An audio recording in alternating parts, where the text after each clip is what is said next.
SIR নিয়ে কত চেঁচামেচি। এই দেখুন কিছুদিন আগে ওই ছেলেটাকে বললো এমন টর্চার করেছে মারা গেছে। আমি তার প্রতি সহানুভূতি জানাই, তার পরিবারের প্রতি আমার সশ্রদ্ধ প্রণাম সহানুভূতি রইল। দেখুন কি হলো, কিচ্ছু নেই, হঠাৎ লাশ পাওয়া গেল। নাম তুফান, বছরে এক আধবার আসি। নাম তুফান, বছরে এক আধবার আসি। যখন আসি তখন প্রলয় ঘটে, আর যখন যাই তখন নিজেকে যারা ভগবান মনে করে তারা তাদের অস্তিত্ব খুঁজে বেড়ায়। পরে তার ফ্যামিলিকে বলা হচ্ছে আপনার ছেলে মারা গেছে, তাড়াতাড়ি আসুন। যারা ভাগ্যিস ভালো বলেননি এসআইআর এ মারা গেছেন। এখন তো যাই যে মরছে তাকে বলছেন এসআইআর। অ্যাকচুয়ালি ভয় পেয়ে গেছেন, এত ভয় পেয়েছেন যার কোনো রাস্তাই নেই। কালকে দেখুন, কালকে কি হলো, সুকান্ত দার গাড়িতে আবার সেই অ্যাটাক। কেন করছেন, কিসের জন্য করছেন? আমরা তো কারোকে নফরত করি না, আমরা তো বলি না আমরা মুসলিমদের নফরত করি। আমরা তো বলছি যে ভারতীয় মুসলিম যারা আছে তাদের আমরা শ্রদ্ধা করি, ভালোবাসি। কি বলছে এসআইআর? যারা হিন্দু পাকিস্তান, আফগানিস্তান, বাংলাদেশ যেখান থেকে আসুক তাদের আমরা নাগরিকত্ব দিয়ে ভোটের অধিকার দেব। আর যারা ভারতীয় মুসলিম আছে তাদেরও ভোটের অধিকার পুরো থাকবে। তাহলে কিসের জন্য, কার জন্য বিপ্লব করছেন? কার জন্য মাঠে নেমে মিছিল বার করছেন? এইবার बुझेছি, अभारतीय जन्य जो भारतीय सिटीजन नहीं है, नागरिक नहीं है, उनके लिए प्रतिवाद कर रहे हैं लोग। तो मामला तो क्लियर हो गया क्या करना है। लेकिन एसआईआर के साथ साथ एक बात हमको भी समझना चाहिए कि हम लोग कौन हैं, हमारी शुरुआत कहाँ हुई। हम तो कहते हैं गर्व से कहो, सीना तान के कहो हम सनातनी है, सीना ठक ठोक के बोलो हम सनातनी है। और सनातनी डरते नहीं और मरते भी नहीं। अगर आप सोच रहे हैं कि ये सब विप्लव दिखा के पास वाले कंट्री को बोलेंगे जल्दी आ जाओ, पश्चिम बंगाल का वेस्ट बांग्लादेश बना देंगे, तो भैया ये सपने को पीछे हटा दो। ये सपना आपका सफल नहीं होगा, ये सपना अपना सफल হবে না।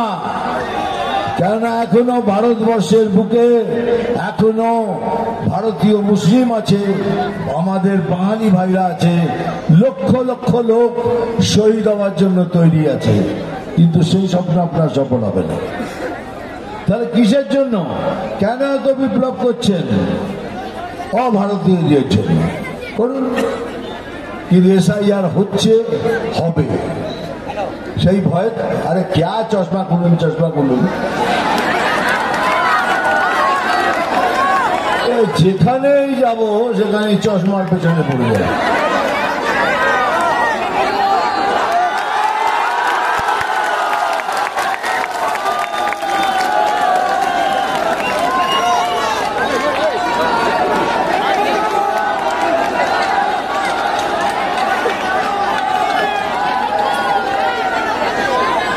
अरे আমি জানি আমার চোখ দুটো সুন্দর, আমি জানি, हमको मालूम है भाई हमारी आंखें अच्छी है, हमार स्माइलটা ভালো না, আমাকে দেখতে কি ভালো না? এই তো লোক দিদি এমনি এমনি করছে। আরে ভালো, আমি জানি ভালো। যাও চশমা খুলে দিয়েছি তো, ঠিক আছে চলো। এখন আমি আমার প্রতিনিধিদেরও বলছি যে যদি কারোর সাথে মনোমালিন্য থাকে দয়া করে হাত জোর করে সেগুলো মিটিয়ে নিন, অ্যাটলিস্ট ইলেকশন অব্দি মিটিয়ে নিন। এখন ইলেকশনে আমরা এক ছাতা নিতে দাঁড়িয়ে লড়ি, যেমন জ্যোতিদা বললেন 6টা নয় 9টায় 9টা চাই, 9টাই হবে। এই 9টায় যদি আমরা 9টা জিতি, তাহলে একে একে করে ধীরে ধীরে এই সরকার খুব তাড়াতাড়ি চলে যাবে। আর তারপরে যা হবে সেটাও মুখে বলছি না, সেটা বুঝিয়ে দেবো। Thank you so much. কি আমার বলতে হবে যে ডায়লগ বলো।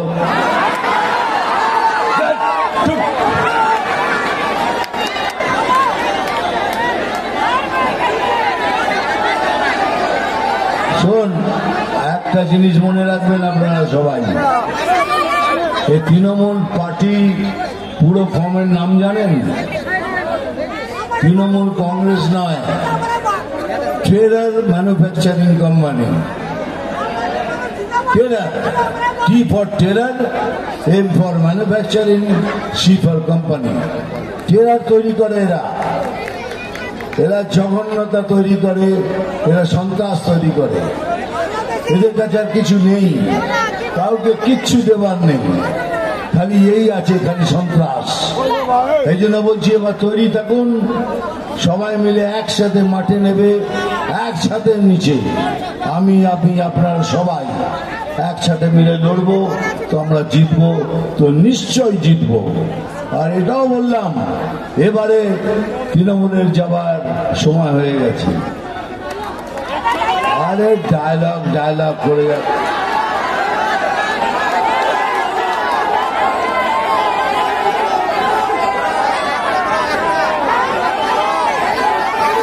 ঠিক আছে, বলছি একটা ডায়লগ বলেছি, আগে বলুন আমার কথা আপনারা সবাই বুঝেছেন কিনা। আমরা এক ছাতা নিচে সবাই মিলে লড়বো, এক ছাতা নিচে লড়ে আমরা 9টা থেকে 9টার মধ্যে 9টা সিট জিতবো, তাহলে আমি ডায়লগ বলবো।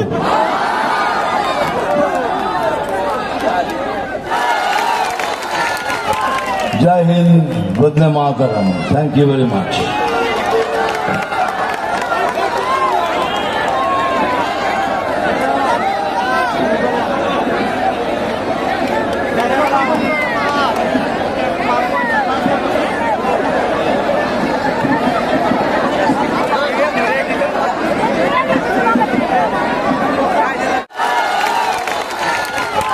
জয় হিন্দ, বন্দে মাতরম। Thank you very much.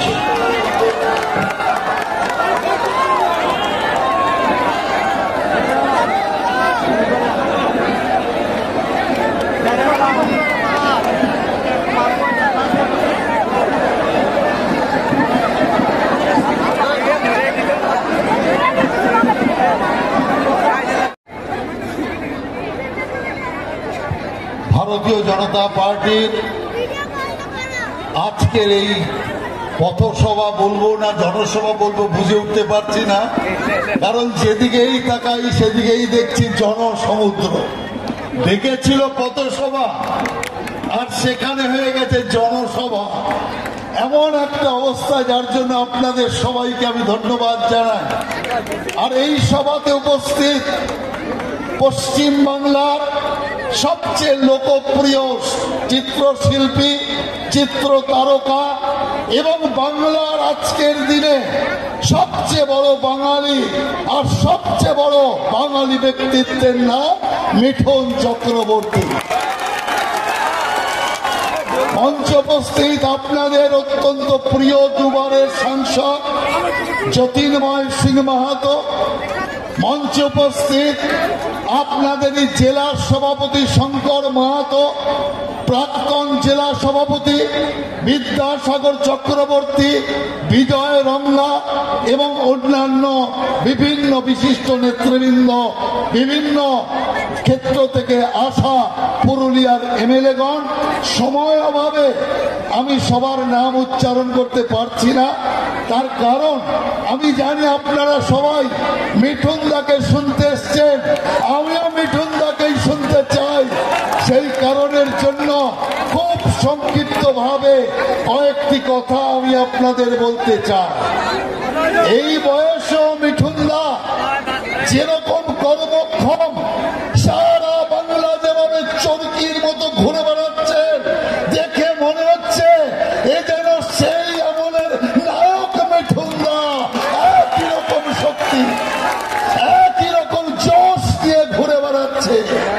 কিসের জন্য ঘুরছে জানেন? একটাই মনে আকাঙ্ক্ষা। ওই যে একটা ডায়লগ কোন বইতে দিয়েছিল আপনারা জানেন, যে মারবো এখানে লাশ পড়বে শ্মশানে, মারবো এখানে লাশ পড়বে শ্মশানে। আর আমি আপনাদের এখানে দাঁড়িয়ে বলতে চাই, আপনারা মারুন, কাউকে হাতে মারার দরকার নেই। এই শুধু আঙুল দিয়ে মারুন, ইভিএমে ফেলে দিন বঙ্গোপসাগরে, বঙ্গোপসাগরে পাঠান। অতএব এই চোরেদের রাজত্ব শেষ হওয়ার সময় এসছে। এখন নির্বাচনের আগে ভয়ে কাঁপছে, হাড়ের ভিতরের মজ্জা কাঁপতে শুরু করেছে। এসআইআর হবে, এসআইআর যদি হয় তাহলে তো বাংলাদেশ থেকে আসা মুসলমান অনুপ্রবেশকারীর নাম বাদ যাবে। মায়ানমার থেকে আসা মমতা ব্যানার্জির মুসলমান সব বন্ধুদের নাম কাটা যাবে, ভুয়া ভোটারের নাম কাটা যাবে, মৃত ভোটারের নাম কাটা যাবে। যদি মৃত ভোটারেরই নাম না থাকে তাহলে তো তৃণমূলটাই মৃত হয়ে যাবে। সেই কারণের জন্য এসআইআর কে আটকাতে হবে, যে কোনো মূল্যে আটকাতে হবে। বড় বড় ডায়লগ দিচ্ছে, একে মারবো, তাকে মারবো, ওকে ধরবো। আমি আপনাদের এখানে দাঁড়িয়ে বলে গেলাম, এসআইআর নাকি হতে দেবে না বলেছিল, এখন তো সুসুর করে হতে দিচ্ছে। কেন? এসআইআর যদি সময় মতো না হয়, ইলেকশন কিন্তু সময় মতো হবে। আর এই মমতা সরকারের যখনই আয়ু শেষ হয়ে যাবে, তৃণমূলকে মার ছাড়া মার ঝাঁটু মেরে ঠেকিয়ে বিদায় কর। রাষ্ট্রপতি শাসন হবে, পশ্চিমবঙ্গের রাষ্ট্রপতি শাসনে ভোট হবে। মা বোনেরা অনেক আশা নিয়ে এনেছিল মমতা ব্যানার্জিকে, অন্তত সিপিএম তো মর্যাদা দেয়নি, আমরা অন্তত মা বোনেরা মর্যাদা পাবো। কিন্তু আজ কি দেখছি আমরা? সারা পশ্চিম বাংলার অবস্থা, সবচেয়ে দুঃখী মা বোনেরা, সবচেয়ে বেশি অত্যাচারিত অপমানিত মা বোনেরা। বাংলা, যে বাংলা শিক্ষায় 1 নম্বর ছিল, সংস্কৃতিতে 1 নম্বর ছিল, পরিকাঠামোতে 1 নম্বর ছিল, শিল্পে 2 নম্বর ছিল, স্বাস্থ্যে 1 নম্বর ছিল। আর আজকে সেই বাংলা ধর্ষণে ভারত চ্যাম্পিয়ন, বেকারিতে ভারত চ্যাম্পিয়ন। এর চেয়ে লজ্জার বাংলার কি হতে পারে? আর বাংলার মুখ্যমন্ত্রী সেই ধর্ষিতা মেয়ের বিরুদ্ধে নানা রকম কথা বলে বেড়াচ্ছে। ওই মেয়েটার একটা প্রেম ছিল, ওই মেয়েটার একটু ফষ্টি নষ্টি করেছিল, যে সন্ধ্যাবেলা 7:30টায় বেরিয়েছে তাকে বলছে রাত 12টায় বেরিয়েছে। আর তারপরেও দেখছে যে তার ভাই যারা ধর্ষক আছে তারা মা বোনকে ছাড়ছে না।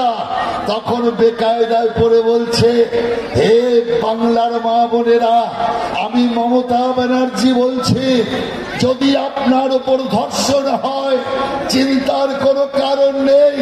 আমার সরকার আপনাকে 20,000 টাকা ক্ষতিপূরণ দেবে। কয়েক সেকেন্ড বাদেই বলছে 10,000 টাকা। আমরা বললাম আরে বাস, এই মাত্র বললো 20,000 টাকা, আর এখন বলছে 10,000 টাকা। কথা পাল্টেছে না, মুখ ফসকে বেরিয়ে গেছে। তৃণমূলের ভাইয়েরা বলছে না না দিদি, যা বলেছে ঠিক বলেছে, 20,000ও আছে, 10,000ও আছে। আমরা বললাম 10-20 দুরকম ব্যবস্থা কেন? তৃণমূলের ভাইয়েরা বলল ফুল হলে 20 আর হাফ হলে 10। চিন্তা করে দেখতে পারে, একজন মহিলা মা বোনের সর্বশান্ত করবার, সর্বোচ্চ সম্মান যাওয়ার মূল্য 10,000 টাকা, 20,000 টাকা ঠিক করে। যেখানে আমরা পরিষ্কার বলতে চাই, কোটি কোটি টাকা দিলেও মা বোনের হারানো সম্মান টাকা দিয়ে ফেরত আনা যায় না, টাকা দিয়ে ফেরত আনা যায় না। অতএব এই চোরেদের সরকার, যারা মাস্টার পদ পর্যন্ত বিক্রি করে, আলু পেঁয়াজের মতো বাজার করে মাস্টার পদ বিক্রি করছে, একটার পর একটা জেলে যাচ্ছে, কিন্তু লজ্জা কিছু নেই। কান কাটা গোটা বাজারের মাঝখান দিয়ে যায়। এদের অবস্থা তাই, লুটের পর লুট চালাচ্ছে, পঞ্চায়েতে চুরি। আমি আপনাদের এখানে দাঁড়িয়ে বলে যাচ্ছি, বিজেপি সরকার আসবে আর আপনাদের পরিষ্কার জানিয়ে দিচ্ছি যে তৃণমূলের নেতারা পঞ্চায়েতের টাকা চুরি করে, আপনার উন্নয়নের টাকা চুরি করে এলাকায় বাড়ি তৈরি করেছে, ওই বাড়ি ওই এলাকায় সামনে দাঁড়িয়ে নিলাম করি আমরা বিক্রি করে ছাড়বো। এটা পরিষ্কার আমি আপনাদের বলে দিতে চাই। অতএব এই চোরেদের বিরুদ্ধে আমাদের সংগ্রাম চলবে। তাই আমি আমার বক্তব্যকে দীর্ঘায়িত করব না, কারণ সন্দেহ হয়ে আসছে। আপনারাও আপনাদের গন্তব্যস্থলে যাবেন। আমি শুধু আপনাদের কাছে অনুরোধ করব, মন বানান, জোট বানান, জনগণকে নিয়ে তৈরি হন। আমরাই পশ্চিম বাংলাকে আবার সোনার বাংলা তৈরি করব, যে বাংলা রবীন্দ্রনাথ ঠাকুরের বাংলা, নজরুল ইসলামের বাংলা, শ্যামাপ্রসাদ মুখার্জির বাংলা, স্বামী বিবেকানন্দের বাংলা, রামকৃষ্ণের বাংলা, বঙ্কিমচন্দ্রের বাংলা। অতএব আগামীকাল বন্দে মাতরম দিবস, বঙ্কিমচন্দ্রের বন্দে মাতরম লেখার দিবস। বিজেপি সারা বাংলা জুড়ে বঙ্কিমচন্দ্রের বন্দে মাতরমের উৎসব পালন করছে। আপনারাও সেই উৎসবে সামিল হন। এই কথা আপনাদের বলে পুরুলিয়ার সমস্ত নাগরিককে বিজয়া, দেওয়ালি, জগদ্ধাত্রী পুজো, ছট পুজো, কার্তিক পুজোর শুভেচ্ছা এবং নমস্কার জানিয়ে আগামী দিনের জন্য তৈরি থাকার আহ্বান জানিয়ে আমার সংক্ষিপ্ত বক্তব্য এখানেই শেষ করছি। বন্দে মাতরম, বন্দে মাতরম, ভারত মাতা কি।